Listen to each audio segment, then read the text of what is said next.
Thank you, everyone, for joining us. We are the Mentoring Club. We are hosting this room in collaboration with the Silicon Valley startups. One of the founders of the club here on Clubhouse is one of our mentors in the Mentoring Club, Sean Flynn. And we thought it would be great to put together a series of discussions around leadership core values, mentoring, things that matter to startups. And sometimes we don't really focus necessarily on startups, but we also look at career and the corporate world. For today, we are actually looking at the challenges of small businesses as far as the CEOs are concerned. And let me just give you a little bit of background about the Mentoring Club. We are a 501c3 nonprofit organization, and our mission is to provide a mentoring community for aspiring and seasoned leaders so that anywhere in the world we can help working people find mentors who can guide them to develop the skills that they need to achieve their career and life goals. We always put career and life together. It's not just career. We only have one life to live. We are helping mentees right now in terms of fulfilling their goals through meaningful work that they believe create positive impact in the world. When they love what they're doing, that is when the leaders in them come out, when they know that it is that they are doing meaningful work. Our long-term vision is that as mentees become successful leaders themselves, they will become mentors to others, and that the cycle of mentoring and giving back will continue, hopefully without end. So that's the room that you're in. We're heavy on mentoring, leadership development. For today's session, Hong is our moderator and host. He will be interviewing Xavier Lederer. I will give you the floor, Hong. Okay, thank you, Lisa. Thank you for kicking off for us. Xavier Lederer comes to us in the US from Belgium 11 years ago. He came here dreaming of running a chocolate factory here in the US. And in due time, he reached that dream, although it didn't turn out. And that, in fact, led Xavier to define his mission in life to get small and mid sized companies to be unstuck. 2 years ago, Xavier set up Empro's Growth Business Coaching. He's been coaching some 20 CEOs during this time to get their business going. We have invited Xavier to share with us how he gets the CEOs unstuck. Xavier, you came here to the US with the starting with a dream to run a chocolate factory. Can you please share that journey with us, the chocolate factory journey, so to speak?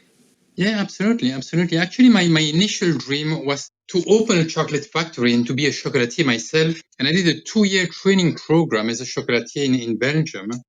And after a few months into that program, I came to the painful realization that I was never, ever going to be a good chocolatier. My hands and my brain live in two different worlds. That just doesn't work for a chocolatier. That's when I said, I still want to work in chocolate. I love chocolate. I have it in my blood, but I cannot do chocolate. So what am I going to do?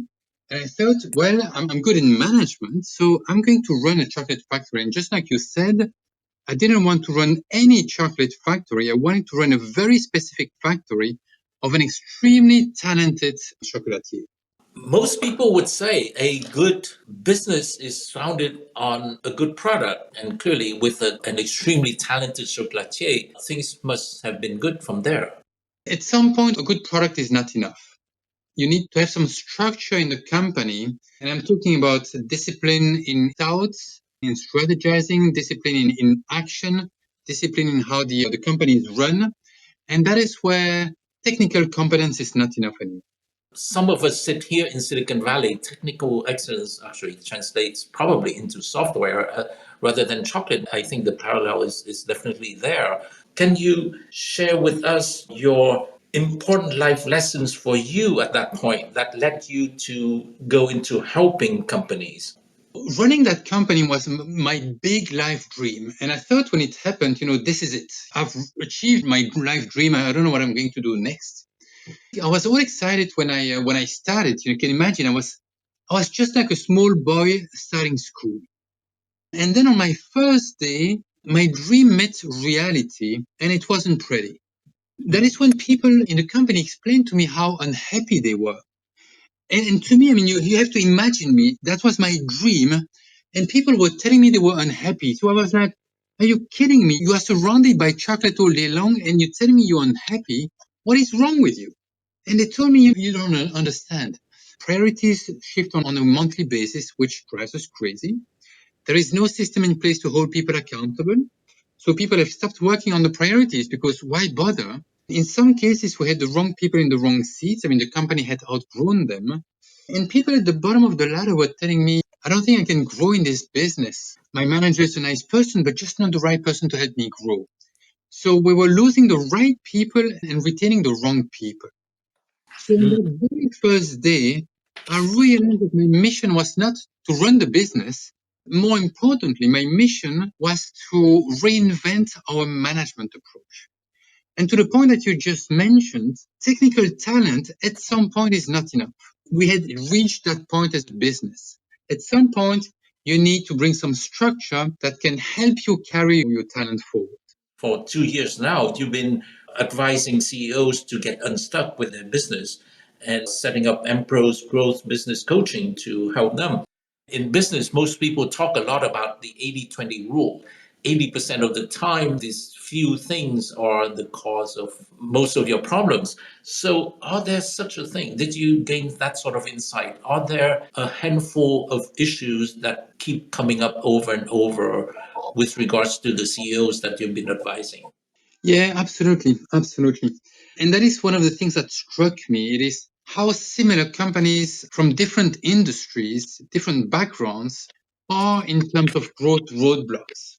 The thing that I encounter the most is a lack of culture of accountability. And that is one of the issues we had in my chocolate business. And that I see over and over again. And I have clients in software, in construction, in tech, in whatever you want. They all have very similar problems when it comes to management.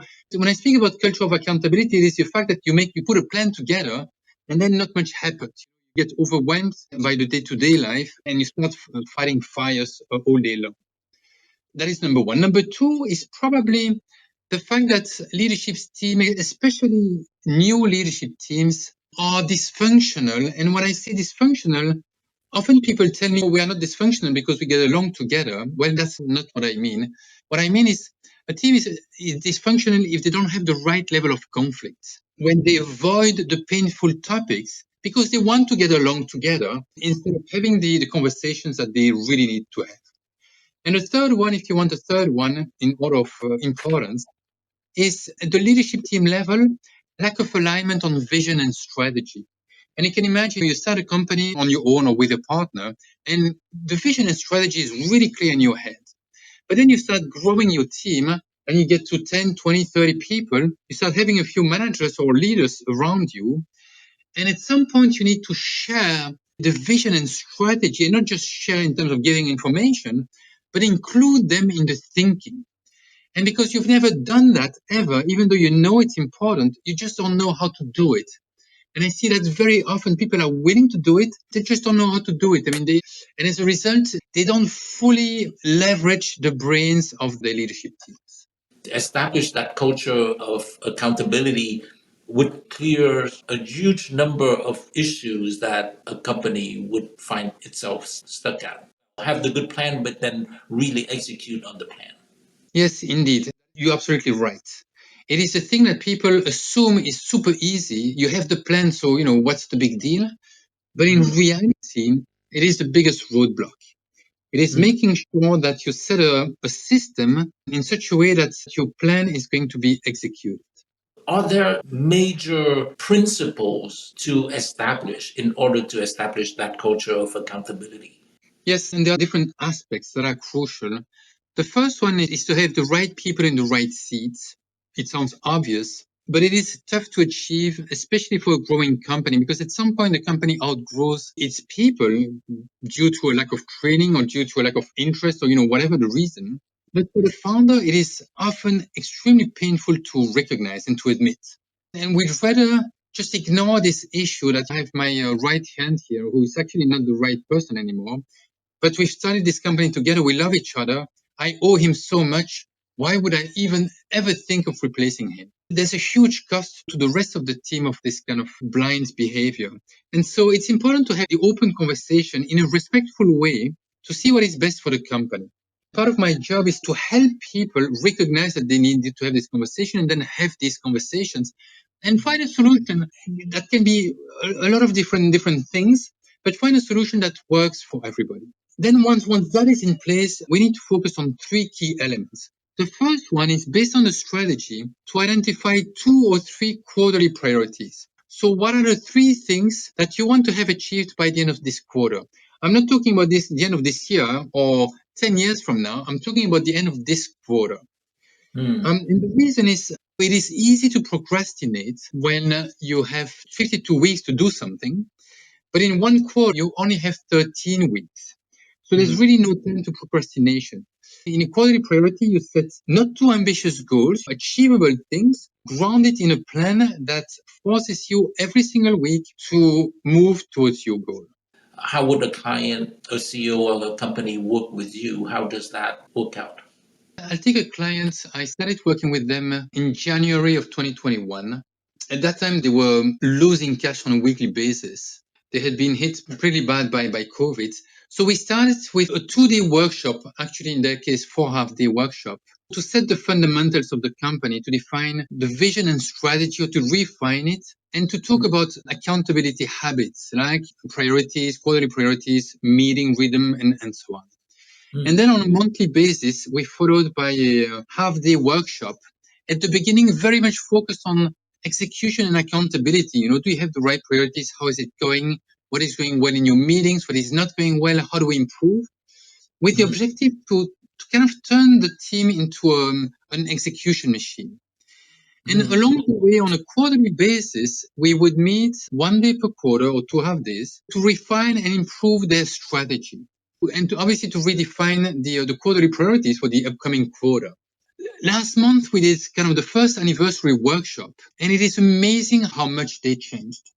Number one, they are much better at setting the right priorities and following through on their priorities. And the CEO was amazed by how much progress they made.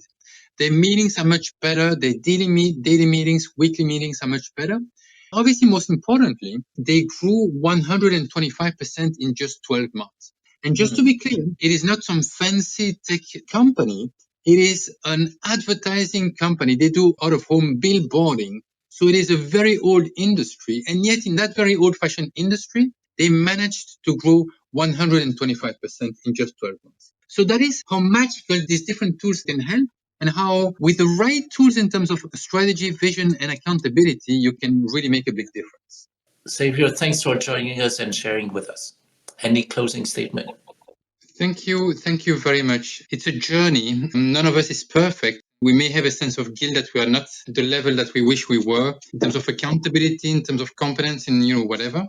As one of the participants said, it's a learning journey, and that journey is really cool to work through. So thank you very much to everyone. And I wish that you will all enjoy the journey as much as I've been enjoying my journey for the Mentoring Club.